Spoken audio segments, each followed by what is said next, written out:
দেখেছি ফারুক হাসানের উপরে কিভাবে নির্মমভাবে হামলা চালানো হয়েছে, আপনারা সকলে দেখেছেন। ঠিক একই কায়দায় ছাত্রলীগ, আওয়ামী লীগ 2018 সালের যে ঐতিহাসিক কোটা সংস্কার আন্দোলন, সেই আন্দোলনের 2 জুলাই 2018 সালের 2 জুলাই শহীদ মিনারে ফারুক হাসানের উপরে এইভাবে হামলা চালিয়েছিল। আওয়ামী লীগের সময় হামলা চালিয়েছে, আমরা সেই সময় হয়তো ওইভাবে তাদেরকে প্রতিহত করতে পারি নাই, কারণ আওয়ামী লীগ একটি ভয়ের রাজ্য বাংলাদেশে তৈরি করেছিল। ঠিক একই কায়দায় যদি এখন এই শহীদ মিনারে আমাদের মতন যারা আন্দোলন সংগ্রাম করেছে তাদেরকে হামলা মামলার শিকার হতে হয়, তাহলে কিসে উত্তর করলো আর কোন সরকারকে ক্ষমতায় বসালো? স্বরাষ্ট্র উপদেষ্টা কি করে? গতকাল আপনারা দেখেছেন, আমি এই ঘটনার সাথে সাথে ফারুক হাসানকে নিয়ে আমি শাহবাগ থানায় গিয়েছিলাম। রমনাজনের ডিসির সাথে আমি কথা বলেছি, এডিসির সাথে কথা বলেছি এবং ওসির সাথে কথা বলেছি। ওসি তখন বলে সেখানে চেয়ার চোরাচুরির ঘটনা ঘটেছে। তিনি নিজে দেখেছেন ফারুক হাসানের কি অবস্থা, তার কপালে কোপ দেওয়া হয়েছে। তিনি বলেন তদন্ত করে ব্যবস্থা নেওয়া হবে। এইরকম ওসি আমরা দেখতে চাই না,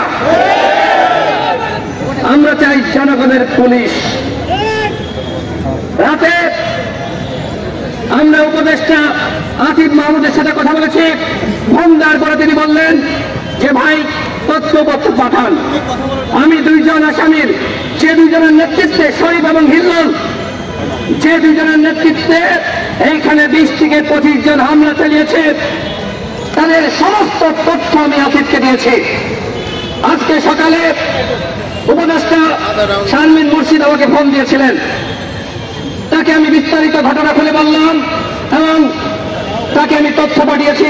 তিনি স্বরাষ্ট্র উপদেষ্টার সাথে কথা বলেছেন, কিন্তু এখনো পর্যন্ত এই স্বরাষ্ট্র উপদেষ্টার কোন পদক্ষেপ আমরা দেখি নাই। এখনো পর্যন্ত সেই আসামিরা হাসপাতালে বসে বসে লাইভ করছে। আমাদের পুলিশ কি করছে, আইজিপি কি করছে, ডিএমপি কমিশনার কি করছে? শহীদ মিনার মতন জায়গায় একটি নিবন্ধিত রাজনৈতিক দলের সিনিয়র সহসভাপতির উপরে এই ধরনের হামলা ঘটলো। এখনো পর্যন্ত উপদেষ্টাদের কেউ ফারুক হাসানকে দেখতে যায়নি। তাদের ভূমিকা কি? যারা এই বিপ্লবে ভূমিকা রেখেছে, এই বিপ্লবীদেরকে এই সরকার রক্ষা করতে পারছে না। আমরা এর আগে দেখেছি ছাত্ররা, তারা যারা বিপ্লবী ছিল, শেখ হাসিনার প্রথমে ভূমিকা রেখেছে, তাদেরকে গুপ্ত হত্যার শিকার হতে হয়েছে। এই প্রোগ্রাম চলছে। স্বরাষ্ট্র উপদেষ্টাকে আমরা বলতে চাই, আপনি যদি এই আসামিদেরকে গ্রেফতার করতে না পারেন তাহলে আপনি পদত্যাগ করেন। এখনো পর্যন্ত আইন শৃঙ্খলা পরিস্থিতি উন্নত হয় নাই, পুলিশ ফাংশন করছে না। এইখানে যখন ফারুকের উপর হামলা হয় তখনও পুলিশ ছিল। এই আজকে আমরা সমাবেশ করছি, পুলিশ যেমন সামনে দাঁড়িয়েছে ঠিক গতকাল ছিল, কিন্তু পুলিশ এগিয়ে আসে নাই। এইভাবে যদি এই ধরনের ঘটনা ঘটতেই থাকে তাহলে এই পুলিশ দিয়ে আমরা কি করবো?